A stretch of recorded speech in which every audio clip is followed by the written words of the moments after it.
in. We're doing this one last time. Evan Lazar here. This is it. We made it.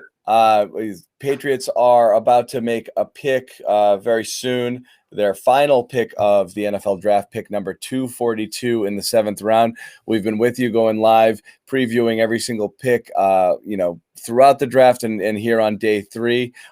So, Evan, let's just kind of size it up. This is where we are right now. Obviously, Mac Jones on day 1, Christian Barmore, Ronnie Perkins, day 2. Today, Patriots began their day with a running back, Ramondre Stevenson. Then we went from Oklahoma. We went to Cameron McGrone out of Michigan, who you liked a lot. A safety, Joshua Bledsoe, kind of an in-the-box safety out of Missouri. And a guard, really a tackle guard hybrid, William Sherman out of Colorado. We're here at 242. And again, it's pick 242. Let's be realistic. This is not hugely different than an undrafted free agent, obviously. But is there anybody just dangling out there and you're like, that guy's still there? There are a couple of wide receivers, and I know Patriots fans, they're all in my mentions right now on Twitter. They've been in the chat all day, are just begging Bill Belichick, just take any wide receiver. Just take any wide receiver at this point.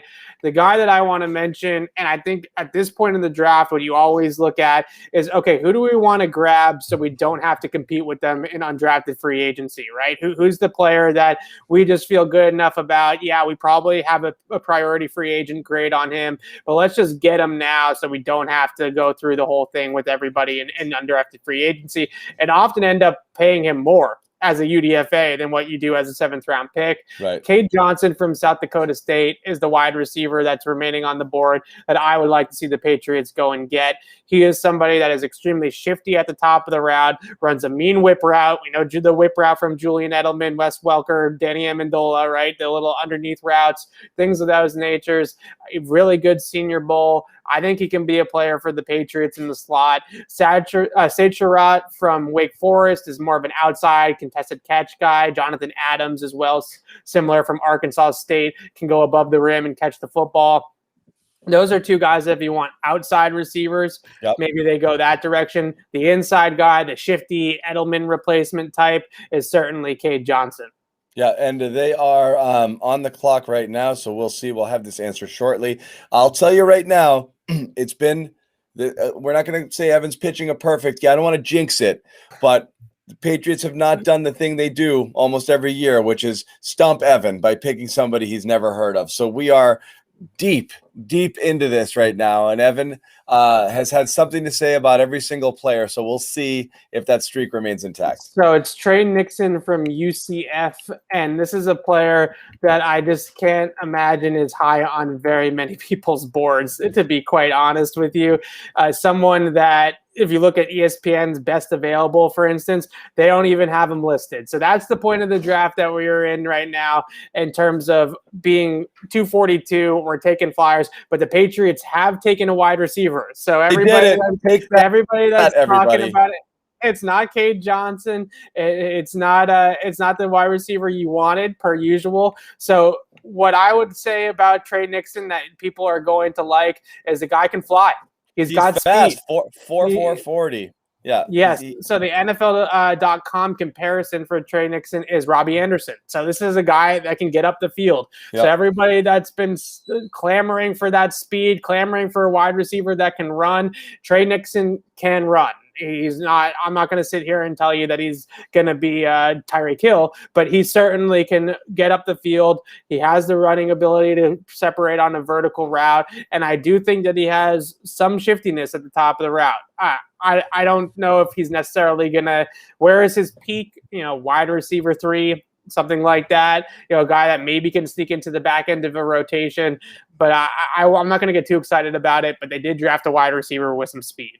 Yeah, take that, everybody. And look, at this point, you'd mentioned a few of these names, Evan. They're going to be there, right? You're at the end here. There's still a chance to clean up and bring in a couple of extra bodies if you wanted, some more receivers and some more in camp that you can take a look at here. But again, they did draft a receiver. It's almost like they're like Bill's trolling us, yes. Which is, what do you mean? I didn't go 2 straight years without drafting a receiver. Here it is, 242. This guy, fast. 4.4, 340, decent vertical, can get down the field. Who knows beyond that? He kind of strikes me as the type, though, that is better at the intermediate level, not necessarily as terms of a vertical downfield burner. That's why I was a little surprised to see the Robbie Anderson comp, because Robbie Anderson is definitely somebody that's a deep ball guy. Straight downfield, yeah. exactly. With Nixon, I look at him as more of a guy that sets up those intermediate routes, stop routes, deep curls, comebackers with a good vertical push off the line of scrimmage. So I think he's more of that possession outside receiver, which has been successful in the past for the Patriots, right? Damiere Byrd was one of those guys too, that I think most of his speed was to set up the intermediate shots, not necessarily a speed that takes the top off the defense completely. So I think that Nixon comes into similar mold in that respect, that you have that juice off the line of scrimmage to be able to kind of push defenders up the field and then stop down quickly and make things happen at the intermediate level. Yeah. I think he's got the route running ability to separate. I think he's got the explosiveness to seperate. So we'll see what happens with the player. I mean, it's at least they took a wide receiver at some point in the draft. And this is someone who, he's a transfer from Ole Miss, and in 2019 had a productive season. The idea was 2020 was supposed to be a big breakout. He broke his collarbone early, and really was never the same. So that could also have hurt his draft slot. You never know where he might have gone had he been able to be healthy and play more time in 2020. So that's something to consider as well. Kind of taking a flyer on someone that not a lot of people, as you said, had on their radar, wasn't on a lot of people's best available. And that's it. They took a receiver. Everyone can shut up about it. Let me put it to you this way. I watched, I think, 30 wide receivers this year, something like that. 29. He was not one of them. So definitely not a player that was high on my board particularly. But you look at a player that has inside-outside versatility, 3-level speed, some short area athleticism, I think, and agility to open up at the top of the route. I think there's some potential here, and we're talking about a 7th-round pick. So when I say we are, and everyone in the chat, long shot potential. Everyone in the chat clamoring for Cade Johnson or other people, like, guys, you've been talking about this player. You've been talking about some players since the 6th or late 5th round, and they're still there. They're probably still there for a reason. So. The difference between Nixon and a guy like Cade Johnson, who I really like, Nixon's got speed. Cade Johnson's not a burner. Cade Johnson doesn't have the downfield speed that a guy like Trey Nixon does. So I actually think that in that respect, the Patriots valuing somebody that has some vertical burst and some separation ability, it's a nice change. The Cade Johnson is your Jacoby Myers, right? He's a guy that gets open with technique and savviness and route running ability. Whereas a guy like Trey Nixon is an athlete that has some true speed and separation. I'm rejoicing in this pick, Evan. I like it. Look, what did we want? Speed. Okay, you take a flyer on some sort of speed. I'm more than happy to grab a fast receiver here this late, and just who knows what happens at this. Right? Exactly. I think that sums it up perfectly. Yeah, there's no reason not to. So let's put a bow on it here, because now we have what we believe is a complete complete look at all of the Patriots draft picks. And, Evan, I am curious just how you feel about all of it. We did, talk about this last time we were up here, but now that you have a full scope of it, needs addressed versus needs you would have liked to see them maybe take a look at, opportunities left or missed on the table, anything out here. And again, this is the full board here. I really have no quarrels with any of the players themselves. I think all the players that they drafted over the last 3 days have things to like about them, have things that I see potential in, especially the 2 guys at the top of the draft. I think they did really well with both Alabama guys.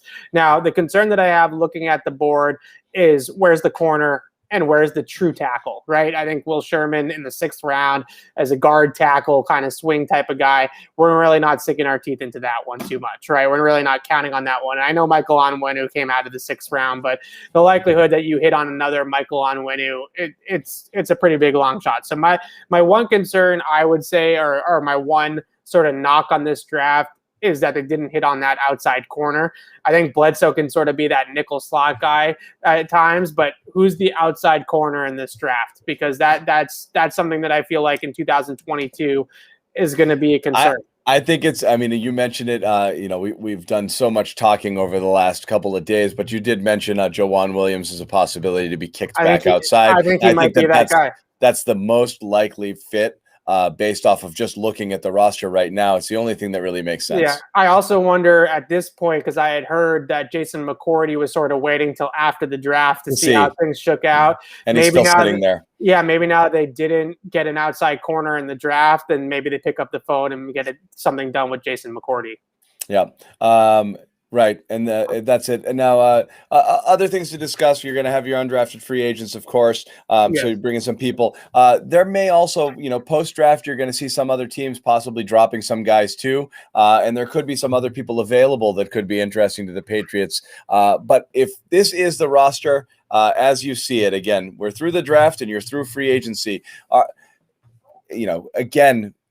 Why are people asking for receivers? It still seems like a bit of a question mark on the team just for the today roster. Obviously, quarterback is the biggest question mark because you're either hoping for a completely rejuvenated, turn back the clock Cam Newton who can hold the starter's job for a year while Mac Jones learns, or Mac Jones to figure stuff out really quickly in a complex scheme and come in and be a day one starter, which seems like a stretch, even though he was billed as a guy who can be your day one starter. I don't know if he can be here.